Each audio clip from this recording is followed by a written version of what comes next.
IMF के लिए क्या पाकिस्तान के लिए आईएमएफ आखिरकार लाइफलाइन बनकर के आया है, क्योंकि आईएमएफ की सारी शर्तों को पाकिस्तान की सरकार ने मान लिया है। तो क्या आखिरकार आईएमएफ बनी पाकिस्तान की लाइफलाइन? ऐसा हम इसलिए कह रहे हैं क्योंकि करार तक पहुंचने के लिए पाकिस्तान ने आईएमएफ की सारी शर्तें मान ली हैं। आर्थिक संकट में फंसे हुए पाकिस्तान को सिर्फ एक उम्मीद आईएमएफ से ही है और पाकिस्तान के आम लोगों को भुगतना पड़ रहा है खामियाजा। पिछले एक पखवाड़े में ही अगर बात करें तो पाकिस्तान में पेट्रोल के दाम बढ़कर 250 रुपए प्रति लीटर तक पहुंच चुके हैं और आईएमएफ के कहने पर ही पाकिस्तान ने इनकम टैक्स का दायरा बढ़ा दिया है।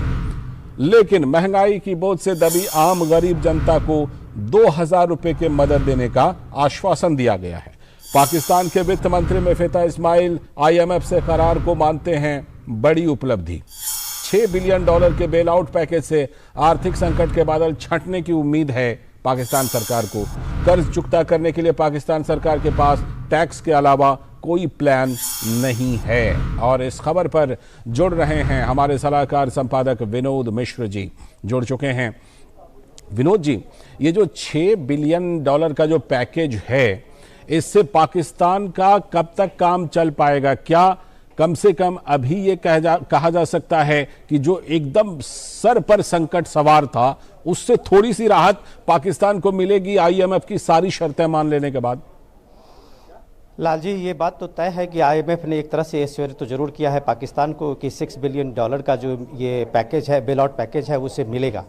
लेकिन ये बेल आउट पैकेज के लिए पाकिस्तान को कैसे घुटने टेकने पड़े हैं, अगर उसकी हालत आप देखिए तो पाकिस्तान की आप जो वहाँ की हालत बनी है लोगों के सामने में, उसको देख लीजिए कि पिछले 15 दिनों में पाकिस्तान को 3 बार पेट्रोल के दाम बढ़ाने पड़े हैं। पहली बार 30 रुपये, फिर उसके बाद 20 रुपये और आज जो है वो 24 रुपये पेट्रोल के दाम बढ़ाने पड़े हैं। तो आप सोच लीजिए कि पाकिस्तान के गरीब जनता को अगर पेट्रोल पंप पे 250 रुपये लीटर अगर आज पेट्रोल मिल रहे होंगे सुबह से, तो वहां पे उनके लिए क्या हालत होगी और वहां पे उनके आईएमएफ के ये बेल आउट पैकेज उनके लिए किस तरह का एक खुशगवार माहौल पैदा कर रहा होगा, जो वित्त मंत्री कह रहे थे। सवाल सबसे बड़ी बात यह है इसमें कि एक अभी मैंने देखा था हुसैन हक्कानी का एक कमेंट आया था, वो फॉर्मर डिप्लोमेट रहे हैं, अमेरिका में है।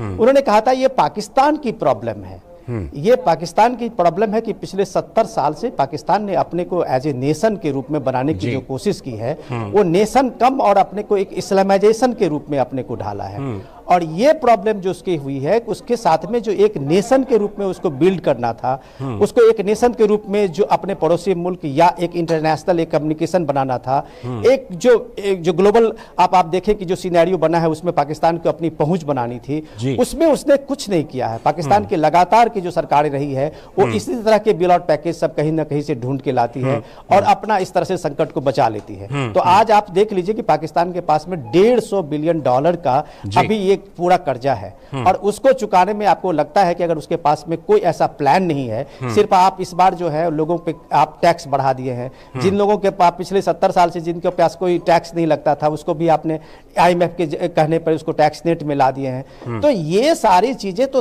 तब संभव है जब पाकिस्तान की इकोनॉमिक ग्रोथ बनेगा। आप देखिए कि 35 से ज्यादा जो वहां पे एसेंशियल्स गुड्स हैं जिनके आयात पे ही पाकिस्तान का सब कुछ होता था, उसको बंद कर दिए गए हैं। क्या पाकिस्तान आज इस कैपेसिटी में नहीं है कि वो एक तरह से एक टूथपेस्ट अपने लिए बना पाए, क्या वो शैम्पू बना पाए या छोटी छोटी जो जरूरतों की चीज है वो बना पाए? अगर इस तरह की चीजें वहां नहीं हुई है तो आप कह सकते हैं कि पाकिस्तान एक फेल्ड नेशन के रूप में दुनिया के सामने में आया है। लाल जी, बिल्कुल। और ये ऐसा लगता है कि जिस तरह से पाकिस्तान शुरू से जो एक सिद्धांत पर चला ना कि रेत फांकेंगे लेकिन भारत से लड़ते रहेंगे, ये उसी नीति का नतीजा लग रहा है। और इसीलिए फिलहाल एफएटीएफ से भी पाकिस्तान को राहत मिल नहीं पाई है, जिसकी वजह से ये सारे संकट हुए हैं। कुल मिलाकर के जैसी नीति रही है उसी का खामियाजा भुगत रहा है पाकिस्तान। विनोद जी, देखिए मैं आपने बताया ना, आपने अभी हुसैन हक्कानी की बात हम लोगों ने की, ये उसके स्ट्रक्चर में प्रॉब्लम है कि अभी ये स्ट्रक्चर की जो प्रॉब्लम है, आप देखिए पाकिस्तान की अभी 3 ही थ्योरी पे पाकिस्तान काम करता रहा है हमेशा।